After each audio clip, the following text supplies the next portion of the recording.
What is up, guys? I'm here with another DVD for you guys today. As you can tell by the title, I'm reviewing the WWE Greatest Rivalries Shawn vs. Bret Hart DVD. I finally watched the matches, the documentary last night, because I watched the matches a few weeks ago. And you're probably wondering why it takes me so long to get the reviews out. Well, I'm busy during the week because I have school, and mainly on the weekends, I'm on Skype, and I can't watch the documentary and talk on Skype at the same time, so I gotta make time for myself to watch this. I do not know when I'll have the Stone Cold DVD review up. I'll probably have it up as soon as possible. I'll probably say in the next 2 weeks I'll probably have that up, so I look forward to that. And let's get to the review. See, you got Shawn Michaels and Bret Hart staring at each other right there. You have picture Shawn Michaels, picture Bret Hart. Side right there, WWE Greatest Rivalry, Shawn Michaels and Bret Hart. They have a picture right there. You have a picture right there. Ladder match, steel cage match, and their Iron Man match. Let me read you guys back here. A hard-fought road to respect.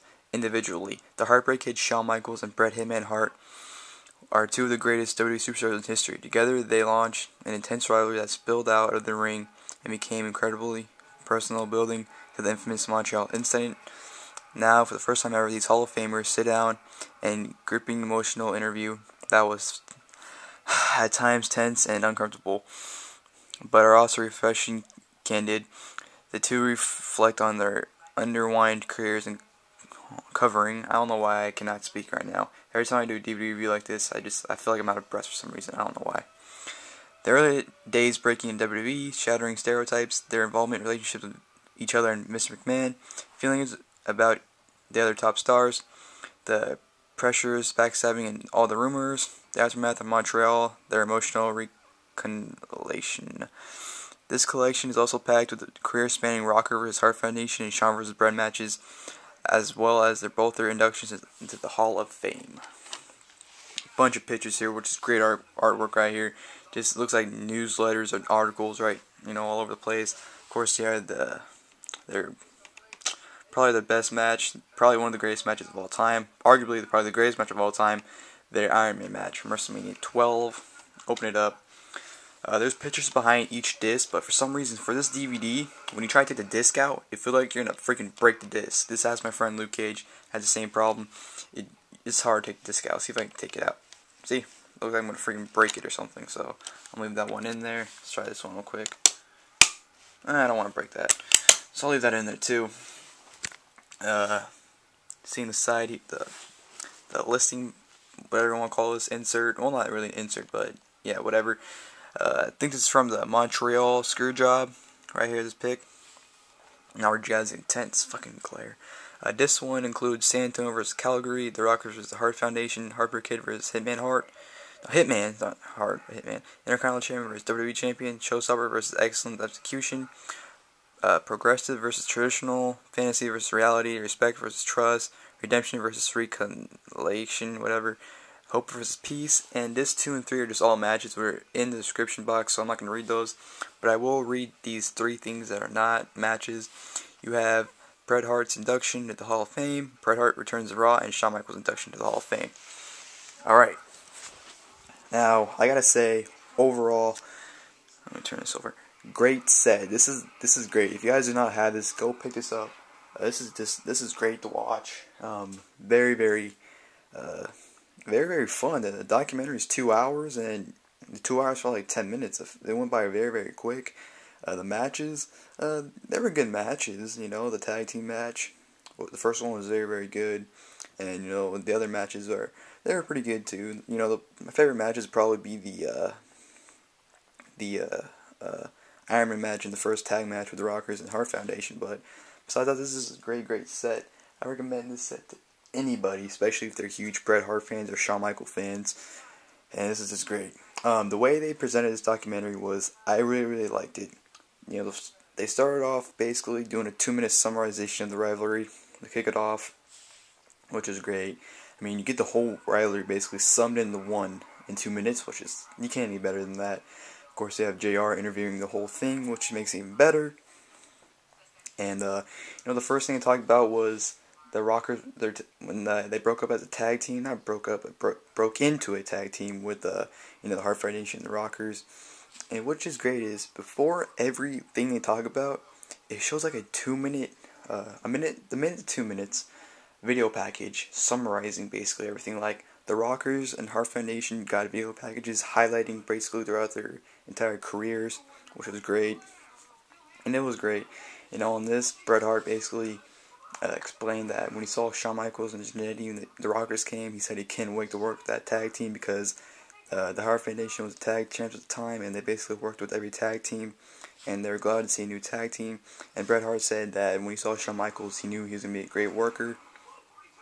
And, I don't know why I'm out of breath, but it was good stuff. They just talked about the tag teams for a little bit, and then they broke into the where they got into single stars. Again, they showed like a video package summarizing when they became single stars. Bret Hart talks about winning the Intercontinental title for the first time in '91, then eventually becoming WWE champion in '92. And when he won the WWE title for the first time, he basically became the face of the WWE. And Shawn Michaels was still rising on his way to the top. And Bret Hart basically was in this interview most of the time. Shawn Michaels didn't speak a lot, but he explained what JR asked him. It was mainly Bret Hart in this interview, so I thought I'd just point that out. And like I said, they basically, I don't know why I forgot this. The very, very beginning, before they started talking about anything, they gave us another video package for both of them, explaining how they became wrestlers, like 2-minute video packages behind them becoming wrestlers, and explaining why they did and everything, so that was great. So I always forget to say something. I always go back to it, so that kind of throws off everything. Sorry about that, guys. Like I said, they basically explained their top, the rise to the top. Shawn Michaels was sensational Sherry, and Bret Hart was becoming the face of WWE. And then they started talking about their match at WrestleMania 12, the infamous Iron Man match. Talking about how during the match went exactly the way they wanted to go. Bret Hart said he looked at the time, saw that there was 5 minutes left. Everything they planned and rehearsed in that match went exactly the way they did. Like they planned it out. Exactly the way. Bret Hart said it was probably the biggest accomplishment in his career that they were able to do that. And he loved it. And he said the fact that when Shawn Michaels won, he didn't shake his hand, Shawn Michaels, because Bret Hart was leaving the WWE after this match for a little bit, take a break basically. And when he didn't shake Shawn Michaels' hand after Shawn Michaels won the match, Owen Hart came up to him and said that everyone thinks there's backstage heat on him. And Bret Hart, he wanted people to believe that him and Shawn Michaels had legit heat. He wants people to think that they had heat, just for the fact that he wants a feud to seem very, very real. And he said that him and Shawn Michaels back then used to be like very, very close friends. They actually, I'd maybe even say they're probably even best friends. They used to be best friends basically. And then Shawn Michaels started turning into he didn't turn into a demon, but his demon started to show up when he started taking like drugs and stuff. And when Shawn Michaels got hurt before WrestleMania 13, I think he got hurt at the Rumble. Whenever he hurt his ankle, Bret Hart didn't believe him. He was pissed and everything because originally it was supposed to be Shawn Michaels versus Bret Hart WrestleMania 13, and Shawn Michaels was actually supposed to put Bret Hart over in that match. But like I said, that didn't happen because Shawn Michaels got injured, and Bret got mad at him because he didn't believe that he was actually injured. And he was believing that Shawn Michaels was turning selfish because he basically wanted the WWE to be revolved around the Clique, and he didn't like that idea. He thought that he should be putting the WWE before anything else, but he was putting like his friends, Triple H, Shawn Michaels, Sean Waltman, Kevin Nash, Scott Hall, and all of them. He was basically trying to make them revolved around the WWE, which Bret Hart didn't like. And and then talk about when Bret Hart won the title back in '97, and I'll just skip back to the good part because it's hard to, when I do these kind of reviews like the documentary, it's really hard to summarize everything up in like probably less than 20 minutes. I'm at the 10-minute mark, but it's very, very hard for me to summarize everything. You just have to watch it for yourself.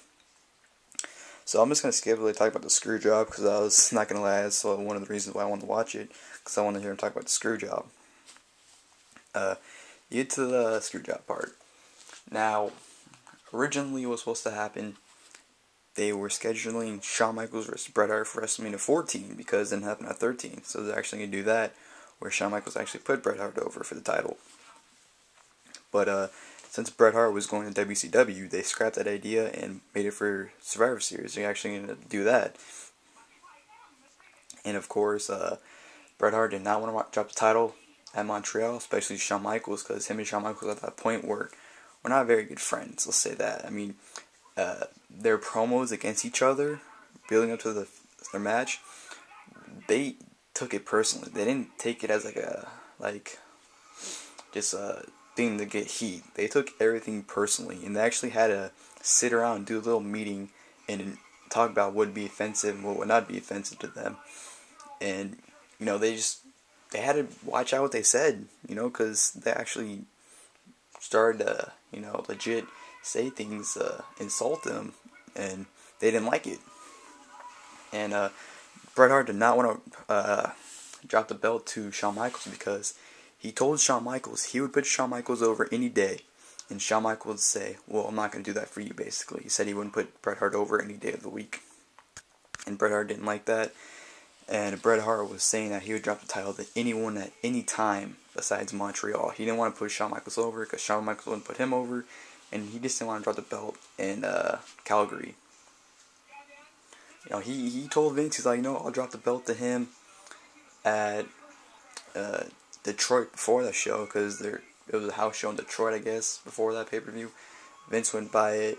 He even offered to come in the next night on Raw to relinquish the belt. Vince wouldn't take it, and Bret Hart basically tried to persuade him to have him drop the title at any other show, but he just wouldn't do it. So Bret Hart was like, you know what, whatever then.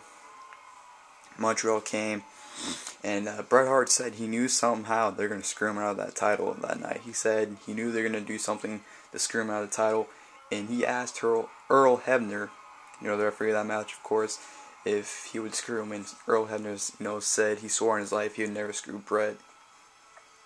And of course, we all know he did screw Bret, And Bret Hart was like, what, I don't blame Earl, he was just doing his job, because if you're a referee and you gotta screw somebody, it's either your life or your friendship with somebody. Or, because if you get fired, where are you gonna find a job at? TNA was not even close to being around at that time, so Earl Hebner would basically be probably bagging some groceries at a grocery store or something. But, he screwed him, and, Bret Hart was, he was shocked, that happened, and, basically went on from there, and he said he regrets every day signing to WCW. He said that he hated WCW. WCW was everything he didn't want to have or to go to in the WWE. He despised WCW basically when he went there. And then after that, they talked about how how differently they became after the incident. Well, Shawn Michaels retiring in '98 because of the back injury and coming back in 2002 and winning the world title and everything. And they even said Shawn Michaels was getting better by the age. Every time he got older, he was basically putting on greater matches. And they talked about how Bret Hart's life became basically a tragedy after the Montreal Screwjob. Brother Owen Hart dying, Davey Boy Smith dying, him having a stroke in 2002. Just Bret Hart's life was going downhill after that, and it sucked. And Bret Hart said that the first person that actually called him when he was in the hospital after his stroke was Vince McMahon, and that's when he started changing his view on everything. He started to forgive them, and when he got inducted to the Hall of Fame, he finally took that offer up in 2006, and he talks about when he came back to Raw, him and Shawn Michaels found him backstage, and Bret Hart said, "Don't say anything to me. Everything we're gonna say on live TV. Basically, everything they said in the ring when he came back was 100% legit. Like, they didn't rehearse that, they didn't plan it. Bret Hart told Shawn Michaels when he got there for that show, he said, "We're gonna save everything for the ring, for live TV." And they did that, and they patched things up, and they're basically good friends now, you know.